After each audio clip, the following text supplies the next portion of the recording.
രൂപയ്ക്ക് കരുത്തു പകരാനായി റിസർവ് ബാങ്കും കേന്ദ്ര സർക്കാരും പ്രഖ്യാപിച്ച നടപടികൾ $5000 കോടി വിദേശ നിക്ഷേപം ആകർഷിക്കാൻ സഹായകമാകുമെന്ന് ധനകാര്യ വിദഗ്ധർ വ്യക്തമാക്കി. പശ്ചിമേഷ്യൻ യുദ്ധം മൂലം നടപ്പുവർഷം ഇന്ത്യയുടെ ബാലൻസ് ഓഫ് പേയ്മെന്റിൽ ഉണ്ടാകാനിടയുള്ള പ്രതിസന്ധി തരണം ചെയ്യുന്നതിന് ഇതിലൂടെ കഴിയും. ഏപ്രിൽ 1 മുതൽ മുൻകാല പ്രാബല്യത്തിലുള്ള സർക്കാർ കടപ്പത്രങ്ങളിൽ വിദേശ ഫണ്ടുകൾ നടത്തുന്ന നിക്ഷേപങ്ങളുടെ മൂലധന നേട്ടത്തിനും പലിശയ്ക്കും നികുതി ഒഴിവാക്കുമെന്നും ഇന്നലെ കേന്ദ്ര ധനമന്ത്രാലയം പ്രഖ്യാപിച്ചിരുന്നു. ചരിത്രത്തിലെ ഏറ്റവും കടുത്ത മൂല്യശോഷണത്തിലൂടെ ഇന്ത്യൻ രൂപ കടന്നുപോകുമ്പോൾ കറൻസിയെയും സമ്പദ് വ്യവസ്ഥയെയും ഉദ്ധരിക്കാൻ അസാധാരണവും വിപ്ലവകരവുമായ പ്രഖ്യാപനങ്ങളുമായി കേന്ദ്ര സർക്കാരും റിസർവ് ബാങ്കും രംഗത്ത്. വിദേശ നിക്ഷേപകർക്ക് ഇന്ത്യൻ ബോണ്ടുകളിൽ നിന്നുള്ള പലിശയ്ക്കും മൂലധന നേട്ടത്തിനും ചുമത്തിയിരുന്ന നികുതി പൂർണ്ണമായും ഒഴിവാക്കിക്കൊണ്ടുള്ള കേന്ദ്ര ഗവൺമെന്റിന്റെ അടിയന്തര പ്രഖ്യാപനം ധനകാര്യ മേഖലയെ അമ്പരപ്പിച്ചിരിക്കുകയാണ്. രാജ്യാന്തര വിപണിയിൽ ഡോളറിനെതിരെ രൂപയുടെ മൂല്യം റെക്കോർഡ് ഇടിവ് നേരിടുന്ന പശ്ചാത്തലത്തിലാണ് വിദേശ മൂലധനം രാജ്യത്തേക്ക് ആകർഷിക്കാനുള്ള ഈ അറ്റകൈ പ്രയോഗം. ഈ വർഷം ഏപ്രിൽ 1 മുതൽ പ്രാബല്യത്തിൽ വന്ന പുതിയ നിർദ്ദേശപ്രകാരം വിദേശ പോർട്ട്ഫോളിയോ നിക്ഷേപകർക്കും കേന്ദ്ര ബാങ്കുകളുടെ അന്താരാഷ്ട്ര കൂട്ടായ്മയായ ബാങ്ക് ഫോർ ഇന്റർനാഷണൽ സെറ്റിൽമെന്റ്സിനും ഇനി മുതൽ ഇന്ത്യയിൽ നികുതി നൽകേണ്ടതില്ല.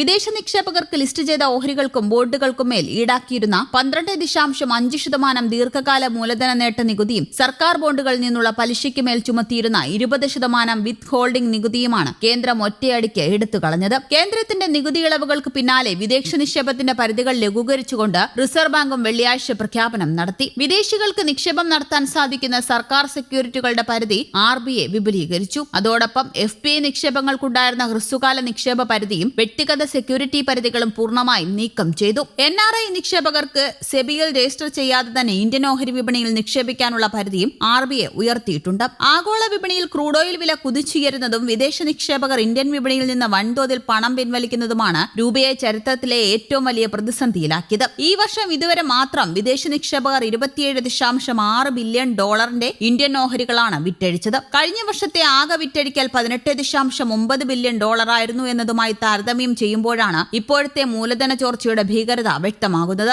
ഇതേ തുടർന്ന് ഈ വർഷം മാത്രം രൂപയുടെ മൂല്യത്തിൽ 6%-ലധികം ഇടിവാണ് രേഖപ്പെടുത്തിയത്. ഇറക്കുമതി ചെലവ് വർദ്ധിച്ചതും വിദേശ ഫണ്ടുകളുടെ കൂട്ടത്തോടെയുള്ള പടിയിറക്കവും ഏഷ്യയിലെ തന്നെ ഏറ്റവും മോശം പ്രകടനം നടത്തുന്ന കറൻസികളിലൊന്നായി രൂപയെ മാറ്റിയിരുന്നു. ഈ സാഹചര്യത്തിലാണ് വിപണിയിലേക്ക് ഡോളർ ഒഴുക്ക് വർദ്ധിപ്പിച്ച് രൂപയെ പിടിച്ചു നിർത്താൻ രാജ്യം ശ്രമിക്കുന്നത്. പുതിയ പരിഷ്കാരങ്ങളിലൂടെ രാജ്യത്തിന്റെ ബാലൻസ് ഓഫ് പേയ്മെന്റ് സ്ഥിതി വരും മാസങ്ങളിൽ മെച്ചപ്പെടുമെന്ന് reserve bank governor Sanjay Malhotra പ്രത്യാശ പ്രകടിപ്പിച്ചു. ഏറ്റവും അനുയോജ്യമായ സമയത്താണ് കേന്ദ്രത്തിന്റെ ഈ ശരിയായ ചുവടുവെപ്പെന്ന് ആഗോള സാമ്പത്തിക വിദഗ്ധരും വിലയിരുത്തുന്നുണ്ട്. അതിനിടെ അന്താരാഷ്ട്ര തലത്തിൽ വളർച്ചാമന്ദതയും വ്യാപാര ഭൗമരാഷ്ട്രീയ സംഘർഷങ്ങളും നിലനിൽക്കുമ്പോഴും രാജ്യത്തിന്റെ സമ്പദ് വ്യവസ്ഥ ശക്തമായ മുന്നേറ്റം തുടരുന്നതായി ഏറ്റവും പുതിയ GDP കണക്കുകൾ വ്യക്തമാക്കുന്നു. 2026 മാർച്ചിൽ അവസാനിച്ച പാദത്തിൽ ഇന്ത്യ 7.8% സാമ്പത്തിക വളർച്ച കൈവരിച്ചു എന്നത് ലോകത്തെ ഏറ്റവും വേഗത്തിൽ വളരുന്ന വലിയ സമ്പദ് വ്യവസ്ഥ എന്ന സ്ഥാനം ഇന്ത്യക്ക് വീണ്ടും ഉറപ്പിച്ചു നൽകുകയാണ്. കേന്ദ്ര സ്റ്റാറ്റിസ്റ്റിക്സ് മന്ത്രാലയം പുറത്തിറക്കിയ ഏറ്റവും പുതിയ കണക്കുകൾ പ്രകാരം 2022-23 അടിസ്ഥാന വർഷമാക്കി പുതുക്കിയ ദേശീയ വരുമാന കണക്കുകളുടെ അടിസ്ഥാനത്തിൽ പ്രസിദ്ധീകരിക്കുന്ന